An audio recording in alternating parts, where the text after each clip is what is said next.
Hello, welcome everyone.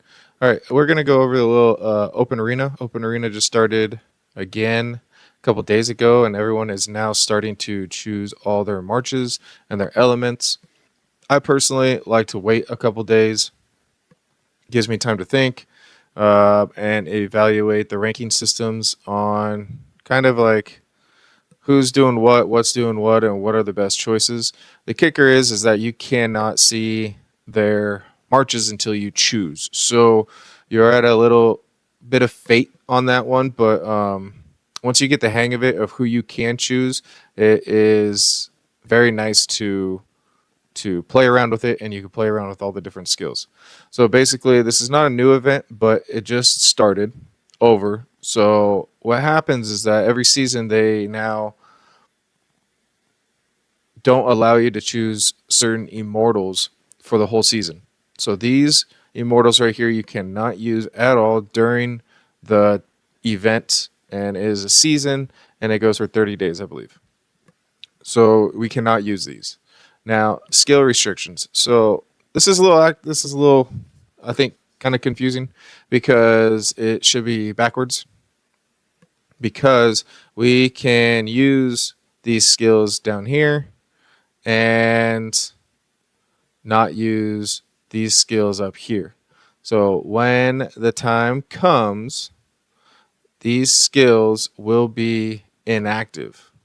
So meaning that right now we can't use battle stance or no escape. But we can use these four. But when these four become active again, then we will not be able to use these ones. As reference, it says Spring of Life. I go to my Immortal. I go to one of my healers that I have equipped, and I have Spring of Life. But in no Immortal will you find that I have no escape on. So, which is a super important skill, but I can't choose it, so it is not available right now. So, as we go into the dragons and the troops, you do get to choose two main elements, and those elements are going to either be fire, lightning, earth, or wind. And now, then you get to choose holy, or you get to choose shadow, and then you get to choose one chaos immortal. So, without trying to reveal my march,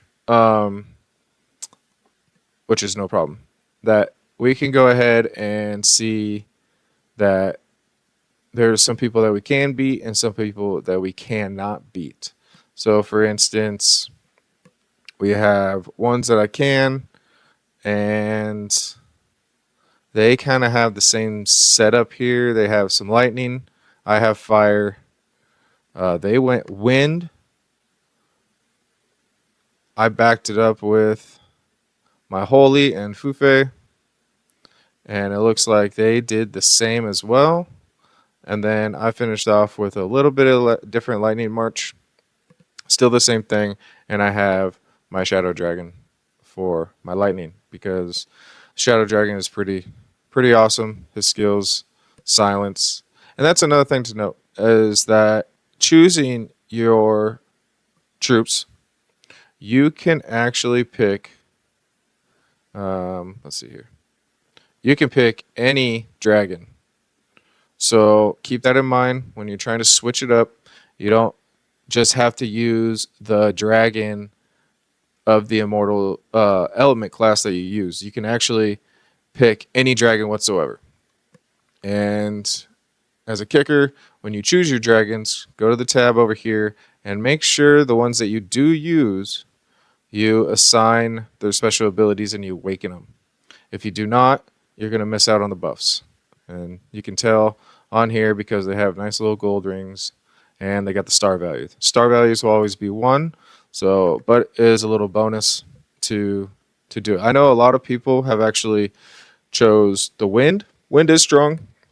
Update just came out and wind got a buff, and I believe that it should still be it should have affected the open arena. So that's going to be kind of nice.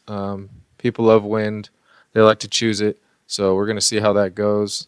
And we'll take a look at the rankings right now, and it's looking like Fellowship is on top.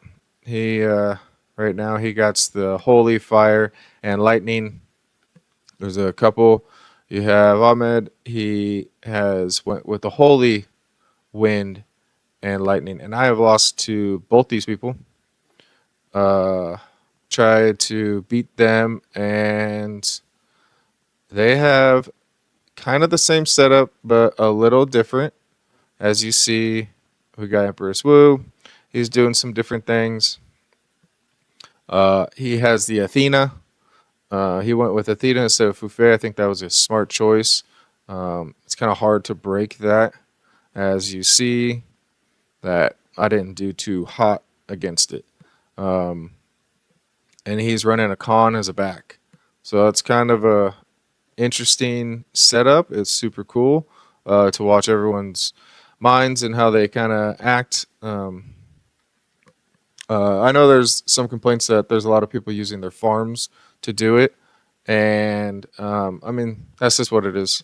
That's how the game is, and we just gotta persevere through it and try to make our best choices and get our mains up there. And then I got Ahmed right here. He's running the kind of the same deal I am, but he has wind. Wind is pretty strong. Wind is powerful, um, and it's kind of nice to see someone on top with a different element status.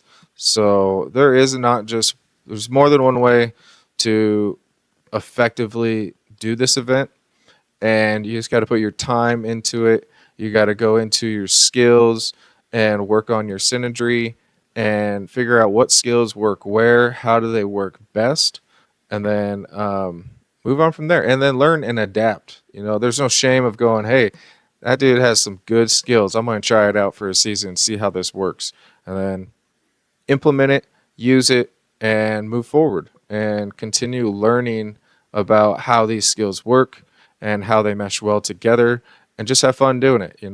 So, yeah, coming in on that, just a little recap. This is just how the rankings work. People are on top, skills and attributes with their elements. You get to choose your 4 base elements. You get to choose 2 of them. And then you get to choose either Holy or Shadow. And then you get to choose 1 Chaos Immortal. But you can use any dragon. And when choosing Immortals, you can, if it is in their weight class, you can choose any artifact you want.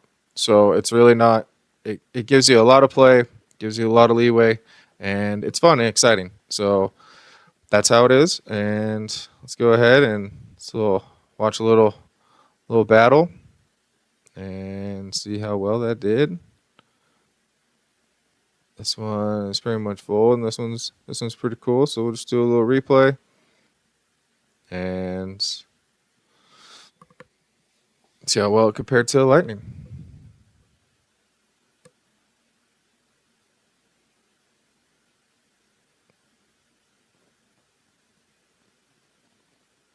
Oh yeah, see,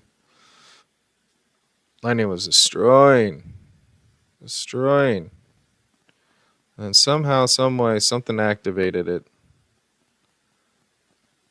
and just took them out slowly and surely, just one after the other. And I would have to believe that was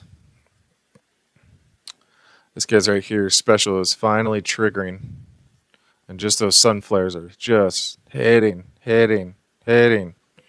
So those are always cool to watch. Always cool to see how they're losing, see how they come back, and yep, I lost this one, but it was super cool to see Monaco kind of come back from that one. I'm trying to get out of this match, but we'll see. So yeah, thanks guys. Appreciate it. That was super cool, and just keep grinding in the open arena and just see how that goes for you. And super exciting. Oh yeah, and you also get sweet rewards. So Stardust. So you definitely want to get that, and it definitely helps your other immortals. Um, rank one, 500 Stardust every 30 days. Yeah, that's definitely worth it. But to note, if you get into the hundreds, you get 150. If you get in the 500s, you get 120. So it does exponentially grow as you move up in the ranks, and I think that's fitting because those are people that are going to switch their skills up, and they are going to be the ones that try to counter the metas, and which we all are trying to do. So thank you, and y'all have a great day and keep grinding out there.